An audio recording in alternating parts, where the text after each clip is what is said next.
Bonjour et bienvenue sur JTPT, journal télévisé pour la Thaïlande, journal hebdomadaire qu'on retrouve chaque dimanche. Commençons par souhaiter la bienvenue aux nouveaux 258 abonnés sur la chaîne. On est seulement une petite cinquantaine des 5000 abonnés, donc rendez-vous à la fin de la vidéo pour parler de la prochaine vidéo live. Sans oublier aussi de remercier mes chers donateurs. On commence par monsieur MG avec un don de 12 €. MG qui me regarde depuis longtemps, merci à toi. Tout pour le casse et le petit frère. Ensuite un don de Flèche Instinctive, un don de 5 francs suisses. Et oui, franchement les Suisses, vous êtes super généreux. Vous êtes les plus gros donateurs de la chaîne. Donc merci beaucoup à toi, même si tu me disais que 5 francs suisses n'étaient pas beaucoup, mais c'est énorme. Et dernier donateur, c'est Pascal Ternon. Et bien lui, c'est un habitué des dons. On est déjà au 4e don de la chaîne. Donc là maintenant, ça suffit. Terminé, c'est moi qui vais offrir quelque chose. Voilà, c'est comme ça, t'as joué Pascal, la roue va tourner. On va mettre la main à la poche, on va ouvrir la caisse de JTPT. Voilà, on va sortir les battes, hein.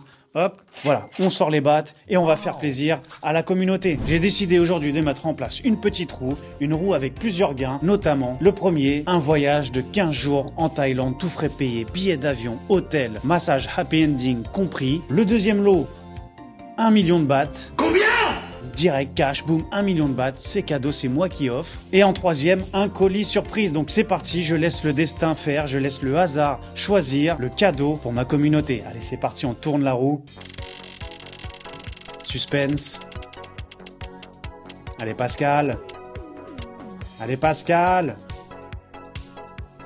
Et c'est un colis surprise, hein.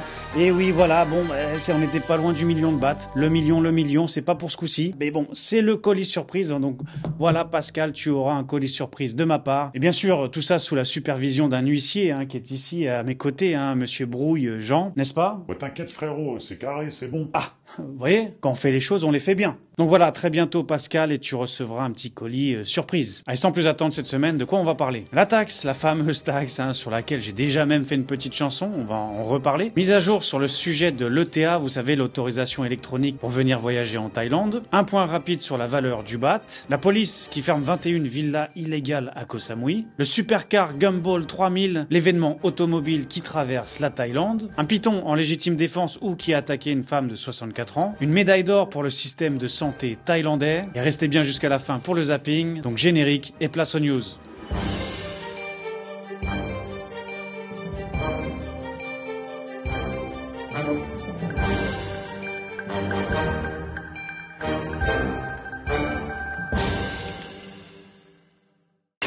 Et oui, la revoici, la revoilà, j'en ai parlé, reparlé, même fait une chanson, donc là, je ne sais plus quoi faire. Si vous avez oublié la chanson, je vous remets un extrait. Tu taxes ou tu taxes pas? Tu taxes bien, si tu taxes pas, tant pis.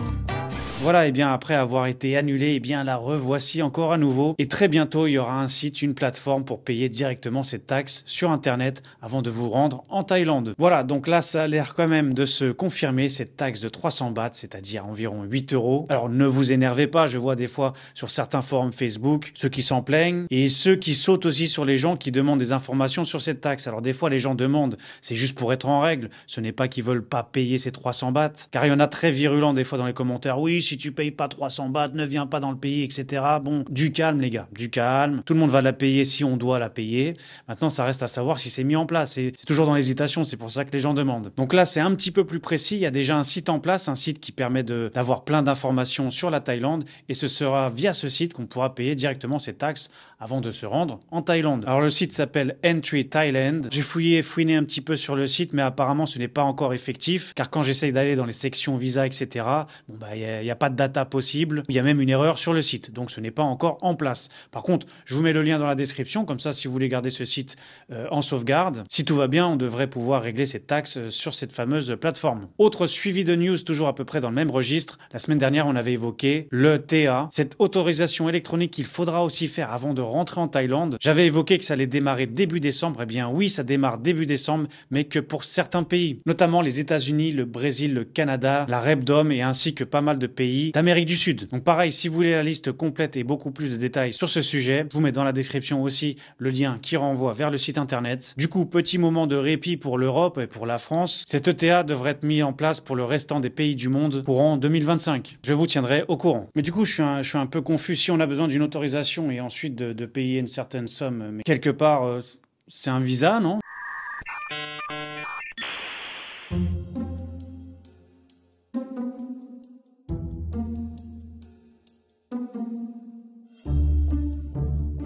mais non, c'est pas pareil, hein, c'est un petit peu same but different. Mais si vous connaissez pas la Thaïlande, vous allez connaître ce proverbe. Continuons dans les news qui ne sont pas des plus favorables pour le tourisme ou les expatriés. Parlons de la forte hausse du baht thaïlandais. Alors tant mieux pour la Thaïlande, après pour les étrangers, on perd un petit peu à la conversion. Pas de panique, juste pour rappeler les faits, en début d'année, on frôlait les taux, on n'était pas loin de 40, on est monté jusqu'à 39, c'est-à-dire pour 1 euro converti, vous aviez 39 ou 40 bahts. Donc ça, c'était un des meilleurs taux depuis ces dernières années. Sauf que là, depuis le mois de juin, le baht remonte gentiment et on atteint le taux de 36,8 à l'heure où on tourne. Alors pas de panique, ça change pas énormément, on perd juste un petit peu sur la conversion. Je vais vous donner un exemple. Souvent, comme repère, on va se prendre un chiffre rond. Par exemple, combien coûte 100 bahts en euros, où il était à un taux de 39,40. Eh bien, 100 bahts à l'époque coûtait 2,5 euros. Donc 1000 bahts, 25 euros. Maintenant, avec le taux de 36 et quelques, on est plutôt à une conversion de 100 bahts pour 2,7 euros. Donc 1000 bahts vous coûtera 27 euros. Donc sur 1000 bahts, en gros, on perd 2 euros. Sur 10 000 bahts, 20 euros, etc., etc. Alors oui, c'est pas la meilleure des nouvelles. Ça fera un peu plus mal à la conversion, surtout pour des très gros montants. Maintenant, sur un budget vacances, ça va pas beaucoup se ressentir. Alors c'est sûr que le baht paraît assez volatile, hein. C'est notamment ce que cherche le gouvernement maintenant, d'avoir un baht plutôt stable, ni trop haut ni trop bas, sur lequel on peut se baser et qu'il soit intéressant pour tout le monde. Pour convertir, rien de plus simple, vous allez sur Google, vous tapez euro-baht ou baht-euro, vous avez directement la calculette de conversion.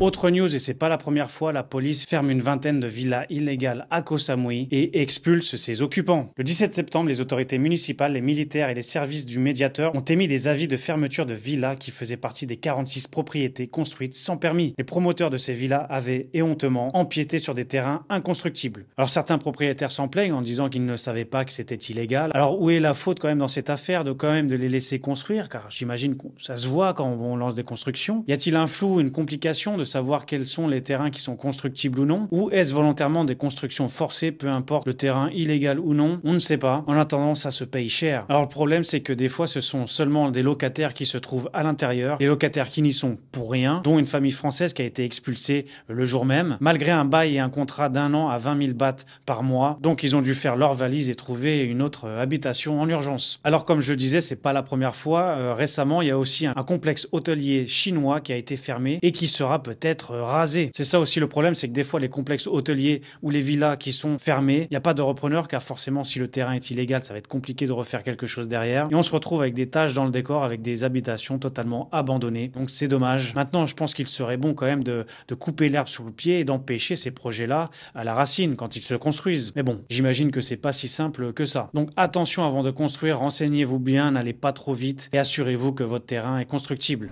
Parlons maintenant d'un événement particulier qui traverse la Thaïlande, le rallye caritatif de Supercar Gumball 3000 et qui, pour fêter ses 25 ans d'existence, traverse une partie de l'Asie du Sud-Est. Alors qu'est-ce que le Gumball 3000 pour les anglophobes? Eh bien c'est un rassemblement de personnes avec des supercars, des voitures très sportives et très coûteuses aussi. On peut retrouver comme modèle des Lamborghini, des Ferrari, des Rolls-Royce, Land Rover, Bugatti, etc., etc. Donc voilà des très belles voitures qui impressionnent les gens qui les croisent. Et donc pour fêter ses 25 ans, la fondation, car oui c'est une fondation à but caritatif, eh bien cette fondation va traverser, en commençant par le Vietnam, Saigon, ensuite en passant par Phnom Penh, le Cambodge, Angkor Wat, le fameux temple très connu, ensuite son entrée en Thaïlande à Bangkok, traversant tout le pays, passant par Krabi, pour ensuite se rendre à Kuala Lumpur et terminer à Singapour. Alors cet événement était organisé par un fondateur britannique qui s'appelle Maximilian Cooper. Maximilian, il porte bien son prénom je pense, qui conduit lui-même une Lamborghini. Et il a aussi invité des superstars, notamment le fameux youtubeur qu'on a vu la semaine dernière avec sa Lamborghini Huracan. Il y a aussi le footballeur français Patrice Evra qui conduit sa Rolls-Royce Cullinan, ainsi que d'autres influenceurs ou sportifs. Alors pourquoi parle-t-on de fondation à but caritatif? Quel est le rapport avec ces belles voitures? Eh bien, comme le précise le site officiel, les fonds récoltés serviront à financer des programmes pour les jeunes dans le monde entier, notamment la construction de terrains de sport flottants pour la communauté locale au Cambodge, la fourniture d'équipements de skateboard dans chaque pays le long du parcours. Donc voilà, on va pas tout détailler, mais c'est essentiellement basé sur l'aide au développement du sport pour les jeunes. Notamment, on apprend sur le site qu'ils vont justement passer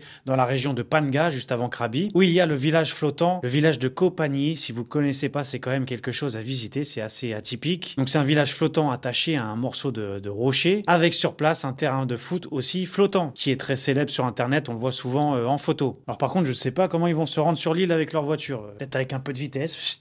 Ouais. On peut voir par exemple sur la récente vidéo qu'ils ont amélioré le terrain en plaçant des barrières et des filets parce qu'avant ce terrain flottant n'en possédait pas pour empêcher le ballon de tomber à l'eau même si ça peut encore arriver. Donc ils ont rénové un petit peu ce terrain flottant très connu. Les participants ont fait un petit match de foot, regardé le spectacle des enfants car il y a une école juste à côté de ce terrain et ils se disent heureux d'avoir redonné des sourires aux enfants thaïlandais et que la Thaïlande est incroyable. Thailand is absolutely amazing. What a spectacular. Un événement est aussi prévu sur place, notamment le freestyler de football Sean Garnier, de son vrai prénom Arnaud Garnier, car oui, il est français, il est champion du monde de freestyle de football, comme on peut voir par exemple sur la vidéo.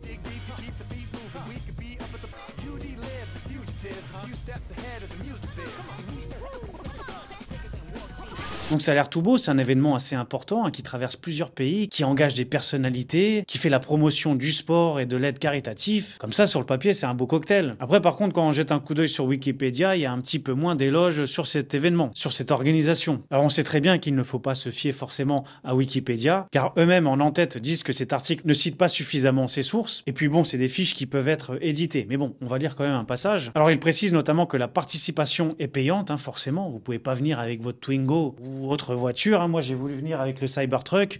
Ils m'ont recalé, voiture électrique.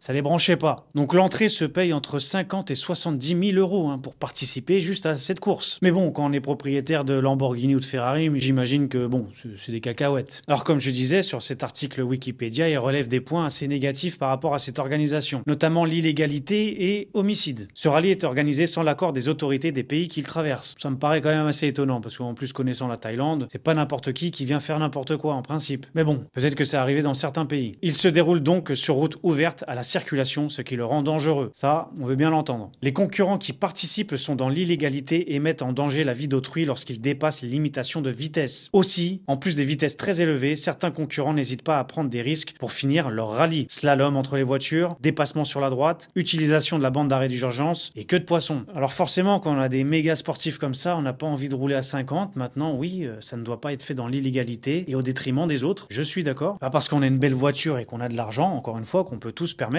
Il relève aussi un accident qui a eu lieu en 2007. Alors un accident qui n'a pas trop été assumé par ses participants. Alors bien entendu, le créateur de cette fondation n'est pas directement responsable de la conduite des autres. J'imagine qu'il doit y avoir une charte et un règlement, donc on ne va pas accuser le fondateur. Mais bon, certains participants se sont mal comportés. Alors l'accident malheureusement s'est passé en Macédoine. Une des voitures du rallye heurtant de plein fouet une Volkswagen Golf macédonienne, tuant ses deux occupants. C'est la Porsche 911 de Nick Morley et de Matthew McConville. Les deux occupants de cette 911 se sont enfuis dans une autre auto participante. Donc non seulement là il y a un délit de fuite et en plus il y a un complice qui les aide à s'enfuir. Donc c'est quand même assez grave. Mais la police macédonienne est parvenue à arrêter les deux fuyards à la frontière albanaise qui tenta par la suite de s'enfuir à nouveau en appelant un jet privé et fut cette fois incarcéré à l'aéroport de Skopje. Le tribunal a condamné Nicolas Morley à 2 ans de prison avec sursis pour avoir causé la mort de Vladimir, âgé de 67 ans et son épouse. 2 ans de sursis, il n'y a même pas de ferme. Bon. Bref, en tout cas, on ne peut pas résumer cet événement à cet accident, mais ça relève la question de peut-on appliquer les lois pour supporter cet événement? Car c'est sûr que les limitations de vitesse ne vont pas être respectées, et comment peut-on contrôler ce genre de course à l'extérieur? Ce n'est pas sur un circuit, c'est sur la route. Donc logiquement, normalement, on est censé fermer les routes pour accueillir un tel événement. Eh bien, ce n'est pas possible. On ne peut pas fermer les routes d'un pays entier. Donc voilà, c'est ça qui est un petit peu limite et j'imagine compliqué à gérer. Alors et vous, dites-moi votre avis, qu'en pensez-vous? Trouvez-vous cet événement plutôt cool? Trouvez-vous ça même impressionnant? Avez-vous envie de participer malgré les 50-70 000 euros d'entrée? Trouvez-vous plutôt que c'est une sorte de caprice de riches qui utilisent leur belle voiture sous couvert d'associations caritatives? Bon. Maintenant, est-ce normal d'avoir une sorte de passe-droit comme ça pour traverser les pays en faisant un peu ce qu'on veut? Je sais pas, en tout cas, contrairement à ce que dit Wikipédia, je pense que les pays les ont autorisés. Donc n'hésitez pas à me dire ce que vous en pensez. Fait divers en Thaïlande, une femme attaquée, encerclée, étouffée par un python dans la région de Samut Prakan, très près de Bangkok. Comme on peut le voir dans la vidéo, on voit la femme totalement encerclée, qui ne peut absolument plus bouger et qui cherche à respirer. Bien heureusement, elle est toujours en vie, il n'y a aucun problème, malgré plusieurs morsures aux jambes. Alors faut faire aussi attention, on avait vu dans une vidéo précédente, même s'ils ne sont pas venimeux, ils ont plein de petites dents acérées qui sous les blessures pourraient vous donner des infections. Après plus de 2 heures de bataille avec ce serpent, les voisins ont pu appeler les autorités pour pouvoir débarrasser le serpent de cette dame de 64 ans et le fameux serpent n'a pas été capturé car il a pu se faire la malle. La police locale sur place n'ont pas su garder le serpent et puis de toute manière c'est pas plus mal. Alors bon, c'est un fait divers, ne vous inquiétez pas, on peut pas imaginer que cela puisse vous arriver. Souvent quand ça arrive c'est dans des petites maisons proches de la jungle, pas très sécurisées, donc il y a très peu de chances de faire la rencontre et encore plus de se faire encercler par un serpent de ce type.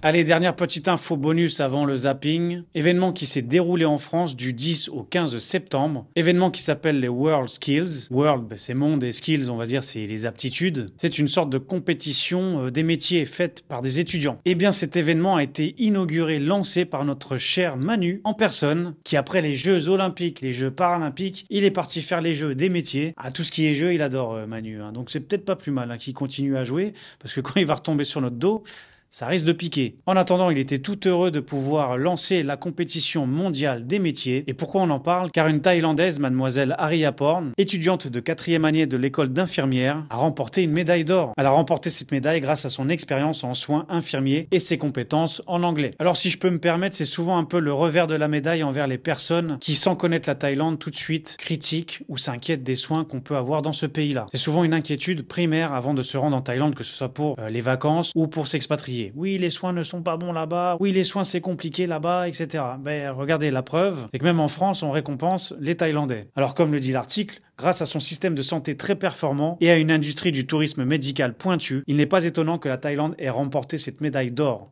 De plus, on note que le personnel des hôpitaux thaïlandais éprouve le plus grand respect pour les patients, ce qui n'est pas le cas dans certaines contrées. Donc oui, c'est toujours ce sujet où les gens pensent que la Thaïlande, il n'y a pas de soins ou que les soins sont ultra chers et payants. Oui, ils sont payants, mais au final, quand on prend une assurance santé, c'est même moins cher que les soins en France. Car en France, les soins ne sont pas gratuits malgré l'idée reçue, car j'ai pas besoin de réexpliquer que vous les payez déjà sur votre fiche de paye et qu'en plus, en supplément, vous payez votre mutuelle. Donc au final, vous prenez qu'une seule assurance santé en Thaïlande et vous pouvez avoir accès aux mêmes soins dans des meilleurs hôpitaux. Vous êtes pris en charge de façon instantanée et vous pouvez voir des spécialistes de façon instantanée, ce qui n'est quasiment plus le cas chez nous. Donc bravo à cette jeune participante et à la Thaïlande d'avoir eu cette médaille d'or pour le métier d'infirmier.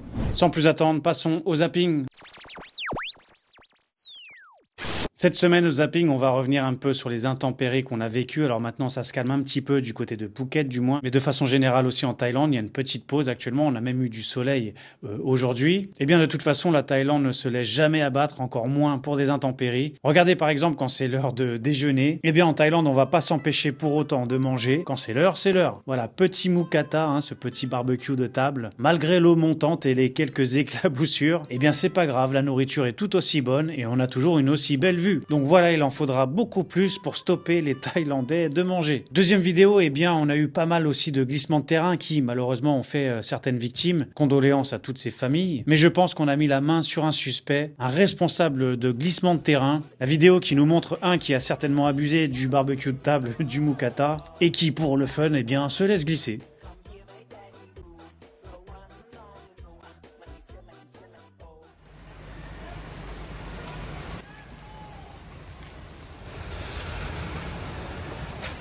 Ouais, je pense qu'il y en a qui tiennent pas trop à la vie, je sais pas. Donc, est-ce que quelqu'un peut dire à ce monsieur d'arrêter, s'il vous plaît? C'est tout pour ce JT, merci d'avoir regardé jusqu'au bout. Merci à toute ma communauté fidèle et à tous les nouveaux arrivants. Comme je dis, on est à une petite cinquantaine des 5000 abonnés. Et pour le coup, comme tout chiffre rond, eh bien j'aime bien célébrer ça avec une petite vidéo live si ça vous intéresse. Donc là, tout de suite sur ma chaîne YouTube, je vais mettre un post foire aux questions pour préparer le prochain live des 5000 abonnés. Donc on est là pour partager ensemble. Donc si vous avez quelques questions à me poser, posez-les via ce post, écrivez en commentaire. Et puis pendant ce live, j'y répondrai. Je répondrai aussi à l'audience qui sera connectée en direct. À chaque fois, ça se passe super bien. Donc c'est toujours un plaisir de faire une vidéo live avec vous. Merci encore aux donateurs. Merci pour vos commentaires, vos likes, vos partages. Je vous donne donc rendez-vous dimanche prochain et je vous fixerai l'heure et la date du live. Ajoutez mon Instagram pour voir les JT en vidéo courte. Restez informés, c'est rester éveillé. Prenez soin de vous. À dimanche prochain. Ciao.